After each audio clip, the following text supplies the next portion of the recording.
The marriage certificate still exists in the Louisiana State Archives, yellowed and fragile, recording the names of Jeremiah Aldrich and Celeste, who is listed merely as property beneath his signature. What makes this document chilling isn't just the grotesque nature of the union between a plantation owner and his enslaved cook, but the 13 mysterious deaths that occurred in the months following their wedding in March 1854. Contemporary newspapers, carefully preserved in private collections, hint at a conspiracy so elaborate and cruel that authorities suppressed the investigation to protect some of Louisiana's most prominent families. The truth behind this coerced marriage uncovers a tangled web of betrayal, revenge, and systematic torment that shocked even the violence-hardened antebellum South. Before we continue with the harrowing tale of Jeremiah Aldrich and the hellish fate awaiting him at Willowbrook Plantation, subscribe to our channel and tell us in the comments what state you're listening from. Let me take you back to an era when honor mattered above all else, and when broken trust could ruin a man far worse than death. The events leading to that unholy marriage began 15 years earlier in the murky backwaters of the Mississippi Delta, where fortunes were made in human flesh and blood money flowed as freely as the muddy river. Jeremiah Aldrich wasn't born into the plantation aristocracy that defined Louisiana in the 1840s.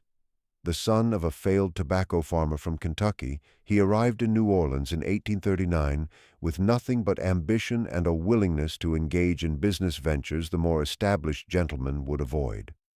The slave trade, while legal, carried a social stigma among the old Creole families, who preferred to maintain the fiction that their wealth came solely from sugar and cotton, not from the systematic buying and selling of human beings.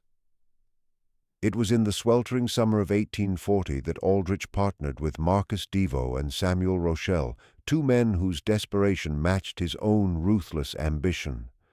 Devo, the youngest son of a declining sugar baron, needed funds to rescue his family's crumbling plantation from creditors. Rochelle, a former ship captain who had lost everything to yellow fever and poor investments, held invaluable knowledge of illegal slave routes from Cuba and the Caribbean. Together they formed what they called the Delta Trading Company. Operating from a warehouse on the outskirts of New Orleans, where oversight was minimal, and questions about merchandise origin went unasked, their enterprise proved far more profitable than they could have imagined. While legitimate slave traders dealt in documented property with proper titles and health certificates, Aldrich's operations specialized in what they euphemistically called recovery services. They bought escaped enslaved people from failed plantations, kidnapped free blacks through corrupt bounty hunters, and, most lucratively, smuggled fresh captives from illegal ships that still crossed the Atlantic despite the ban on international slave trade. Profit margins were extraordinary because operating costs were negligible. They cared nothing for the health, housing, or humanity of those they bought. For 3 years, the partnership thrived in the shadows of New Orleans society. They reinvested their profits into legitimate businesses, buying respectability along with property. Devo saved his family's plantation and expanded it into one of the most productive sugar operations in St. Charles Parish. Rochelle purchased a fleet of riverboats and became a respected shipping magnate. Aldrich himself acquired Willowbrook Plantation, a modest but profitable cotton operation about 40 miles upriver from New Orleans, complete with a grand colonial mansion that announced his arrival into Louisiana's planter elite. But success bred carelessness, and carelessness drew the attention of those who mattered. In spring 1843, word reached them that federal marshals were investigating illegal slave trading along the Gulf Coast. Someone had been examining shipping records, asking questions, and interviewing former merchandise who had escaped or gained freedom. The three partners met urgently in Aldrich's study at Willowbrook, surrounded by leather-bound books he could barely read, and portraits of ancestors who weren't his own. The tension in the room was suffocating as each realized their empire of human misery was at risk. Devo, the most anxious, suggested dissolving the partnership immediately and destroying all transaction records. Rochelle, pragmatic from years at sea, advocated a more measured approach. Move their assets offshore and wait for the investigation to pass. Aldrich had a darker plan. He decided to eliminate his partners and seize their wealth, needing a scheme that would remove suspicion while silencing the two men who could destroy him. The solution came with the cold clarity of evil. He would murder both and stage the scene to suggest they had killed each other over money. With Devo and Rochelle dead, he would appear the sole survivor of a tragic business disagreement, free to disappear the evidence of their crimes while keeping all their accumulated wealth. The murder unfolded on a humid June evening in 1843 at their warehouse. Aldrich had arranged the meeting under the guise of planning their exit from the slave trade. The location was perfect, abandoned after sunset and scheduled for demolition the following month. Aldrich arrived early, hiding a loaded pistol in his coat and a razor-sharp knife in his boot. His plan was simple: shoot Devo first, then stage a knife fight with Rochelle ending in both deaths while claiming self-defense. He even prepared false witnesses, 3 dock workers who would swear they saw Devo and Rochelle arguing violently over missing funds. When his partners arrived, Aldrich was seated at the planning table, a bottle of whiskey and 3 glasses between stacks of ledgers and shipping documents. The discussion began normally. Devo reviewed legal threats. Rochelle outlined transferring assets to Havana banks beyond American reach. But as whiskey flowed, Aldrich steered the conversation to cash reserves hidden in various banks and safe houses. Rochelle sensed danger. Years at sea had honed his instincts. He noticed subtle changes in Aldrich's demeanor, eyes avoiding theirs, hands drifting toward his coat pocket, tension in his voice over account security. When Rochelle suggested postponing until lawyers could attend, Aldrich knew his opportunity was closing. Violence erupted suddenly. Aldrich shot Devo in the chest before he could react. The shot echoed, and Devo collapsed, eyes wide with shock. Rochelle, resilient, overturned the table and lunged with a broken bottle, slashing Aldrich's cheek. A desperate 10-minute struggle ensued, scattering ledgers and leaving blood trails. In the end, Rochelle's age betrayed him. At 53, he couldn't match Aldrich's strength. Aldrich drove the knife into Rochelle's stomach. Even dying, Rochelle gasped words that haunted Aldrich. "My son knows everything. He'll come for you. When he's old enough, he'll make you pay." Aldrich dismissed them as dying ravings, unaware that Philippe Deveau and Henri Rochelle, younger relatives, had detailed knowledge of the company's crimes. Aldrich spent hours staging the scene. Devo's body suggested a shot while reaching for a weapon. Rochelle appeared with a bloody knife in hand, money scattered, office safe damaged, fake wounds on himself. False witnesses confirmed the story. Police, overwhelmed and eager to close the case, accepted Aldrich's version. The partners killed each other in a dispute. Within a week, the warehouse was demolished, destroying remaining evidence. With partners dead and assets now his, Aldrich consolidated wealth, presenting himself as the surviving partner of a legitimate company. Banks accepted his forged documents. Over months, he emptied every account, safe deposit box, and hidden cash belonging to his murdered partners, totaling nearly $40,000 worth over $1 million today. But Aldrich made a fatal error. He ignored the families of his victims. Philippe Deveau, 22 at Marcus's death, possessed a calculating intelligence far surpassing Aldrich's expectations. He had maintained detailed coded records of all Delta trading transactions and never trusted Aldrich. Upon hearing of Marcus's death, Philippe's response was cold fury, not grief. Aldrich's account didn't match reality. He began his own investigation, interviewing dock workers, reviewing shipping records, and bribing officers. Henri Rochelle, 24, combined his father's maritime connections with formal legal and financial education, tracing Aldrich's theft and calculating he had looted over $60,000. They coordinated, complementing each other's skills perfectly. By spring 1845, they created a sophisticated plan to destroy Aldrich methodically. Philippe infiltrated Aldrich's social circles to study habits and vulnerabilities, while Henry traced financial networks, uncovering gambling debts and risky investments. By 1848, Henry secured employment at First National Bank of New Orleans, manipulating Aldrich's credit subtly. Philippe arranged for Aldrich to gamble in high-stakes games rigged against him. Every loss and financial pressure incrementally destroyed his stability. By 1851, Aldrich's debts neared $30,000. Land had been sold, rumors of financial trouble spread, and his temperament deteriorated. Philippe and Henri weren't satisfied with financial ruin. Their ultimate goal was psychological and social destruction, making Aldrich experience humiliation akin to what his victims endured. Henri conceived using Aldrich's own enslaved people as instruments of punishment. They planned to exploit the master-slave dynamic without inciting rebellion, using marriage to Celeste as ultimate public humiliation. Celeste was chosen for intelligence, loyalty to survival, and deep hatred of Aldrich, stemming from the purchase that separated her from her family. For 7 years, she had endured serving the man who destroyed her family, observing his crimes and growing financial desperation, making her the perfect instrument of their calculated revenge. Everything he had built into a hollow shell of dread and inevitability.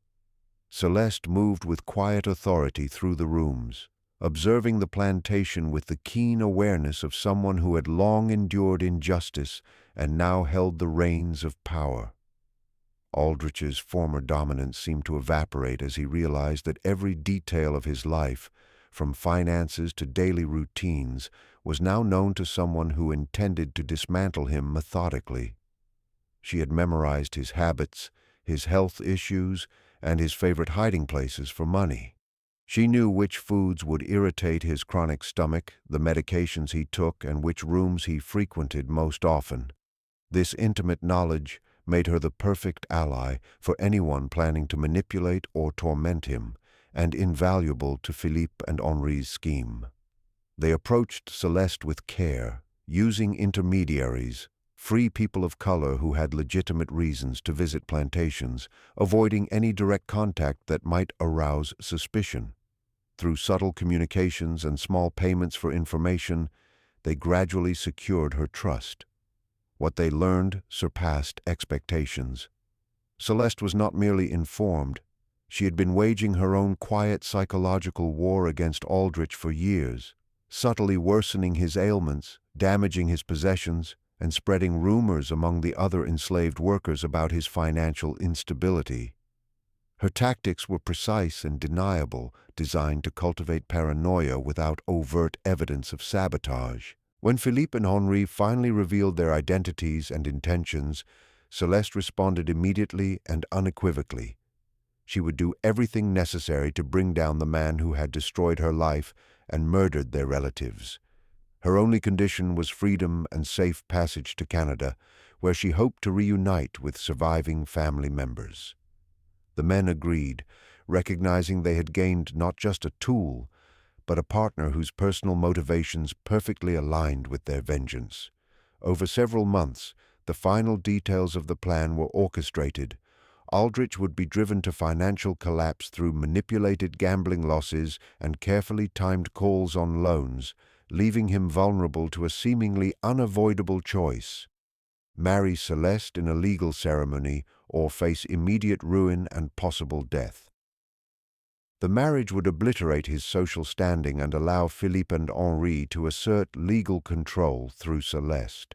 Most crucially, it enabled her to gradually administer the slow, agonizing decline that mirrored the fates of their murdered relatives. Timing was critical. They waited for early 1854, when Aldrich planned to attend a high-stakes gambling tournament in New Orleans, desperate to win enough money to save Willowbrook from foreclosure. The den where he arrived was a converted warehouse near the waterfront, filled with the city's most desperate men. The humid February evening was shrouded in fog, muffling sound and warping perception. Aldrich carried a satchel with $8,000, virtually all his liquid assets, desperate to salvage his plantation. Unbeknownst to him, Philippe and Henri had orchestrated the event for months, ensuring all other players were complicit in bankrupting him. The poker game began with $500 stakes escalating rapidly. Aldrich initially won small pots, boosting his confidence, but as desperation took hold, his bets became reckless. By midnight he had lost more than half, yet continued gambling with all-consuming intensity. Following their careful instructions, other players allowed occasional wins, but steadily drove him to bet everything remaining. The final hand came after 2 a.m., fog thick outside, gaslight barely penetrating. Aldrich held a pair of kings, hopeful for a full house, and pushed his remaining $3,000 forward. His opponents had stronger hands, coordinated to ensure his complete ruin. When revealed, Aldrich's kings lost to a full house, collected efficiently by a cold-eyed stranger. Frozen, he watched his last hope vanish. The stranger, with a faint French accent, spoke. "Mr. Aldrich, we need to discuss your obligations. The gentlemen who departed represent patient business interests, but patience has limits." Philippe Devaux stepped from the shadows, the flickering light revealing the unmistakable resemblance to his murdered brother. Aldrich's blood turned to ice. "You look like you've seen a ghost," Philippe said. "Perhaps because you have. I am Philippe Devaux. You knew my brother Marcus well. Indeed, you were the last to see him alive." The warehouse felt impossibly cold. Aldrich's hands trembled as he grasped the depth of his predicament. Henry Rochelle emerged from another corner, completing the triangle of vengeance. "Your cleverness, Mr. Aldrich, allowed you to murder 2 men and steal their lives, but not clever enough to foresee that sons remember and wait." Silence enveloped the warehouse, broken only by distant ship horns. Aldrich, alone and isolated, realized there was no escape. Philippe seated himself deliberately across from Aldrich.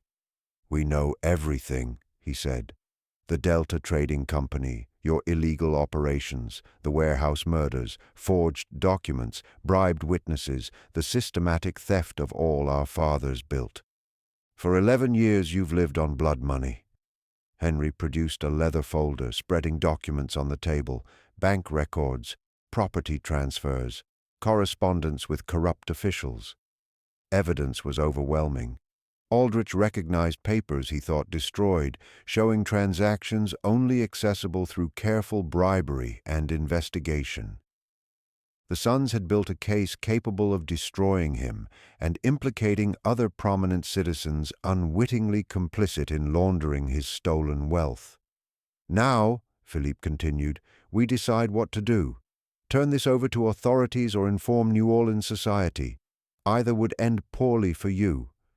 Aldrich whispered, "What do you want?" "Money. I can get money. My plantation is worth—" Henri interrupted. "Your plantation is worthless. We hold the mortgage and all your debts. Every loan, every gambling debt, every arrangement you relied on belongs to us. You have nothing left but your life." Philippe added, "There is one alternative, a sacrifice of dignity, a public acknowledgement of your true nature, submission to our authority." Henri smiled coldly. "You will marry one of your slaves, Jeremiah, publicly, legally, permanently. Take your cook, Celeste, as your lawful wife. Live as her husband. Present yourself as a man who chose this path." Aldrich's mind reeled. Marriage to a slave was social suicide, humiliation beyond comprehension. "You're insane," he whispered. Philippe replied smoothly, "The minister is arranged. Legal, witnessed, documented. Louisiana law is clear, once executed binding. You would be married to Celeste with all obligations entailed." Henri leaned forward. "The beauty, You have a choice. Refuse. Face immediate consequences. Accept temporary humiliation. Continue living, however degraded. Aldrich asked, "How long?" Philippe and Henri exchanged knowing glances.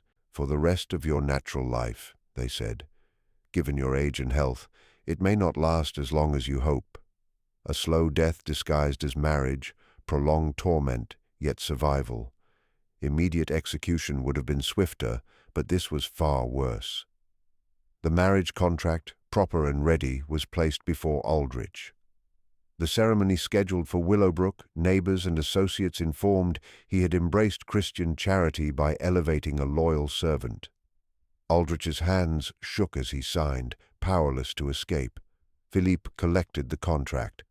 "We'll see you tomorrow, brother-in-law. Dress appropriately." March 15th, 1854 dawned gray and oppressive. Aldrich had not slept, pacing and staring at the contract that ended 15 years of ambition. Celeste, informed via intermediaries, feigned surprise when Aldrich attempted an explanation at breakfast. She listened patiently, nodded and said simply, "Yes, Master Aldrich. I'll prepare for the ceremony." Her calm acceptance terrified him more than anger could. As she moved efficiently, he realized the thoroughness of their planning. Guests arrived believing in a charitable demonstration. Most expected an eccentric joke or mental collapse. Instead, the ceremony was formal, complete with decorations, refreshments, and a nervous groom convincingly performing his role. Celeste appeared in a simple but elegant gown, dignified, composed, and genuinely pleased by the respect shown. The minister performed vows professionally. Aldrich spoke quietly, Celeste clearly and confidently. The marriage seemed almost normal, grotesque only in context. When pronounced husband and wife, Aldrich paled as he kissed Celeste. She steadied him gently, sealing the union and the beginning of his final torment. Alone afterward, Aldrich confronted the reality that his life, once built on wealth and control, had been transformed into a prison of psychological and social ruin. The familiar rooms of Willowbrook Plantation had become alien spaces where Aldrich no longer belonged. Celeste moved through the house with the confidence of someone who understood that the power dynamic had shifted permanently. She rearranged furniture and personal belongings with casual authority, asserting her new status as mistress of the household. When Aldrich protested, she fixed him with a stare laden with years of accumulated hatred. "We're married now, Jeremiah. Husband and wife, partners. I think it's time we started acting like it, don't you?" she said quietly. That first night, lying in the bed that had once been his private sanctuary, Aldrich realized his tormentors had devised a punishment far more sophisticated than death. He was trapped in a daily reminder of his powerlessness, constantly reminded of someone who knew exactly what he had done and exactly what he deserved. Every meal, every word, every gesture of apparent affection was a calculated reminder that his life had been built on blood and theft. Yet the true horror was just beginning. The first month passed with deceptive normalcy.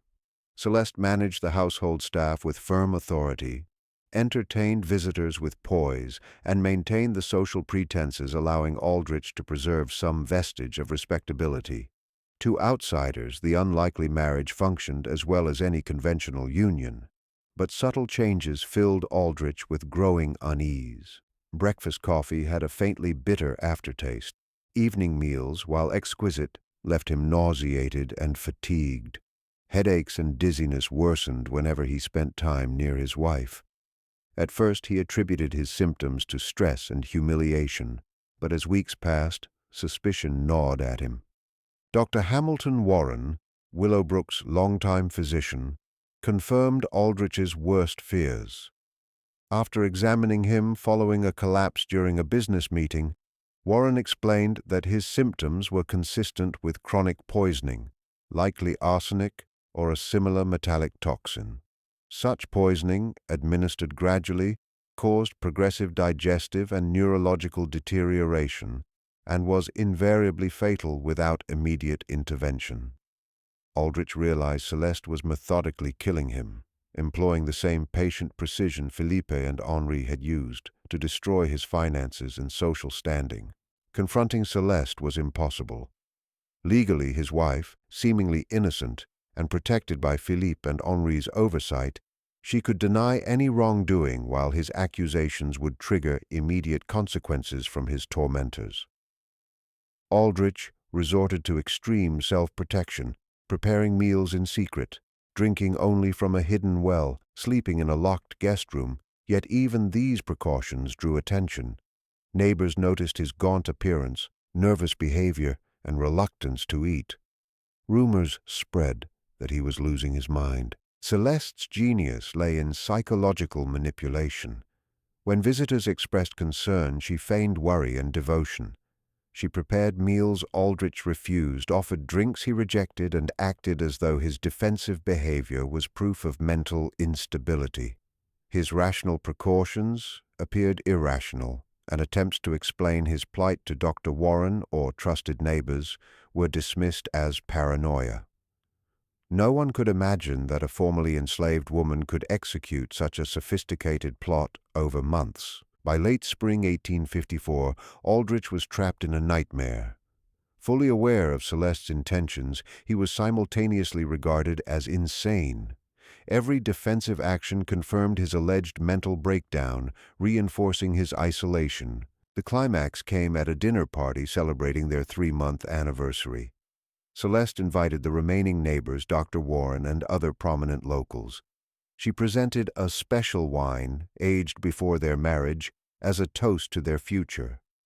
Despite his precautions, Aldrich could not refuse without exposing himself to further social ridicule. When he raised the glass, he caught a fleeting glimpse of her eyes. The mask of affection slipped, revealing cold satisfaction. The wine took effect immediately. Stomach cramps, burning throat, difficulty breathing. He collapsed at the table, gasping. Guests assumed they were witnessing his final mental breakdown. Dr. Warren tried to assist, but Celeste's performance as the distraught wife impeded him. She sobbed, begged him to save her beloved husband, and expertly manipulated the room. To the assembled, it appeared to be a tragic accident. In reality, it was the culmination of 11 years of patient revenge. Celeste leaned close to Aldrich and whispered, "Marcus Devo was my cousin. Jeremiah Samuel Rochelle was my uncle by marriage. I've been working with Philippe and Henri since 1845, waiting to watch you die the way you made them die, slowly, painfully, and alone." Aldrich's last moments were spent in the full knowledge that his wife's hatred was personal, not coerced. Every meal, every conversation, every fleeting moment of domesticity had been part of an elaborate performance designed to maximize his suffering while masking the truth. Surrounded by guests convinced of his mental decline, he died at 9:47 p.m. on June 18, 1854. Dr. Warren officially listed the cause as natural causes due to prolonged nervous exhaustion, a verdict accepted by all but Philippe and Henri, who knew the reality. Celeste played her role as grieving widow flawlessly, gaining the support of prominent neighbors and assistants in managing Willowbrook. Yet privately, she celebrated the success of the most elaborate murder plot in Louisiana history. Within a month, she signed over the plantation to Philippe and Henri in exchange for debt forgiveness, then vanished north to start a new life as a free woman. The official record of Aldrich's death drew no suspicion. The story of a plantation owner who married his slave and died of natural causes became a minor historical footnote, cited as eccentric behavior under financial stress. But in select circles, the truth circulated quietly. An 11-year conspiracy executed with patience and precision, delivering justice that mirrored the suffering Aldrich had inflicted. Philippe Devo and Henri Rochelle had achieved a remarkable revenge. They prosecuted a murder case no court would touch, executed a perfect punishment no judge could impose, and did so without leaving traceable evidence. Willowbrook Plantation transformed into a sanctuary for freed and escaping slaves, a station on the Underground Railroad, repurposing Aldrich's wealth and property against the institution he had built his fortune on. His legacy was erased, his wealth redistributed, his property repurposed, his reputation destroyed through his own actions. He became a cautionary tale, a man whose crimes caught up to him through patience, intelligence, and ruthless precision. Justice, in their hands, had transcended legal boundaries, leaving Aldrich's name to vanish from history. A ghost remembered only by those who understood the meticulous orchestration behind his downfall. With Jeremiah Aldrich finally gone, Celeste stepped fully into her role as the widow of a man whose power had been built on fear, cruelty, and blood.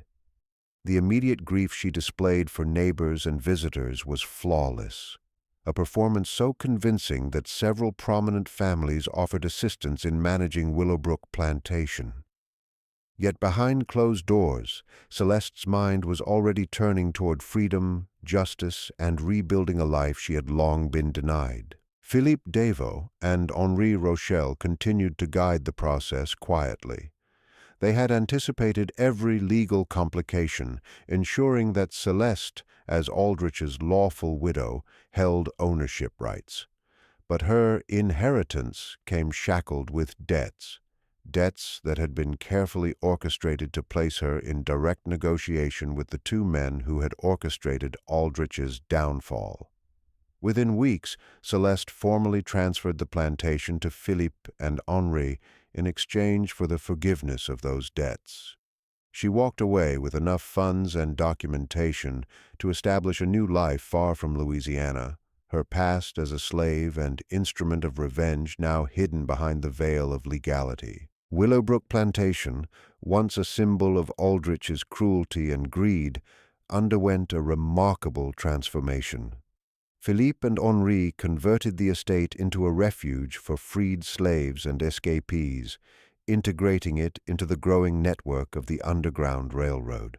The mansion's grand halls, which had once echoed with the commands of a tyrant, now offered sanctuary, education, and hope. The fields that had produced wealth for one man's legacy of oppression were repurposed to support those who had suffered under slavery.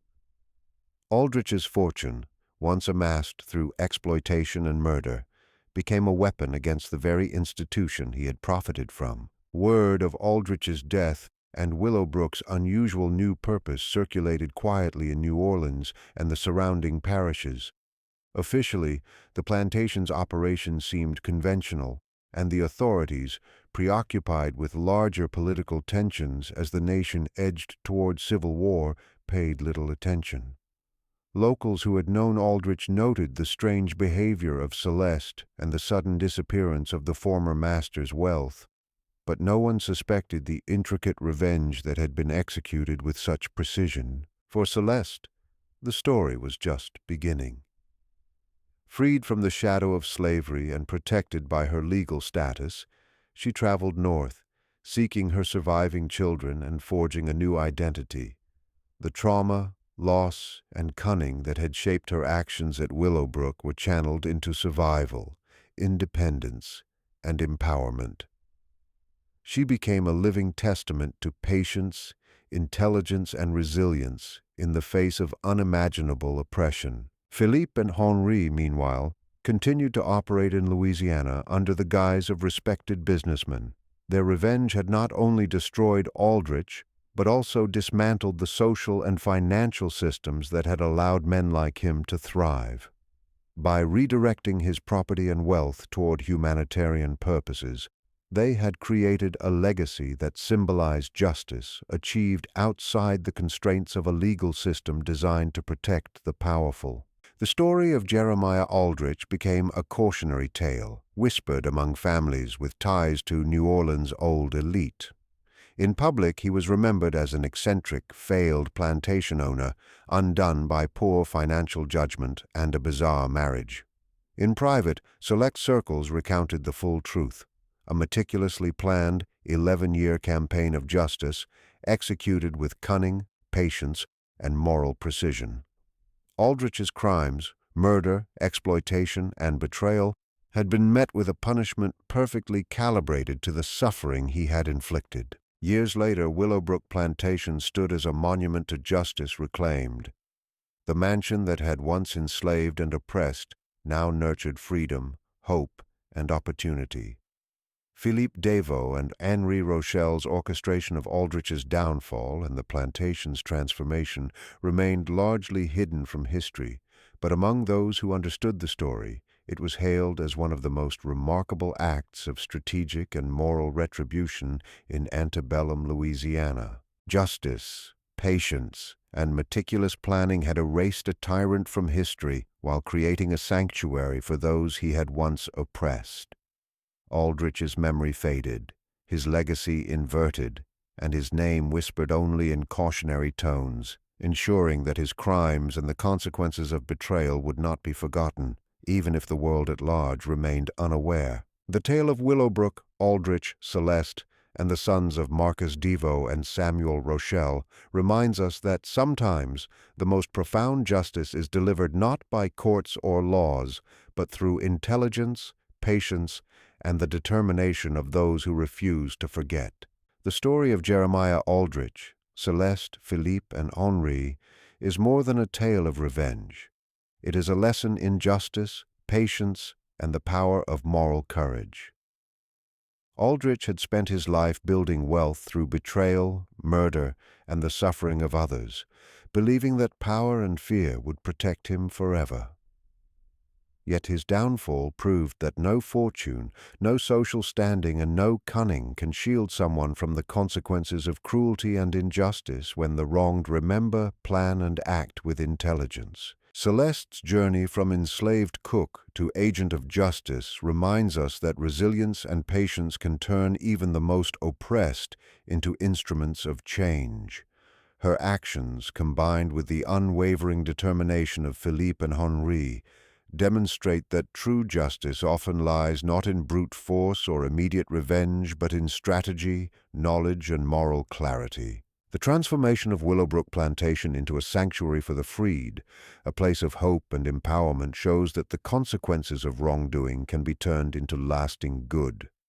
Property built on blood and exploitation can be repurposed to uplift, heal, and protect those who were once powerless. Ultimately, the story teaches that cruelty and greed may grant temporary comfort, but they cannot withstand the persistent weight of justice carried out with intelligence, patience, and moral purpose.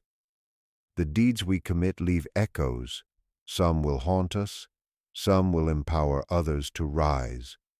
Jeremiah Aldrich's life ended in humiliation and suffering, while the legacy of those he wronged grew into freedom, dignity, and hope. The moral is clear. Actions rooted in injustice and cruelty always sow the seeds of their own destruction, and those who act with patience, intelligence, and moral courage can transform even the darkest wrongs into lasting justice.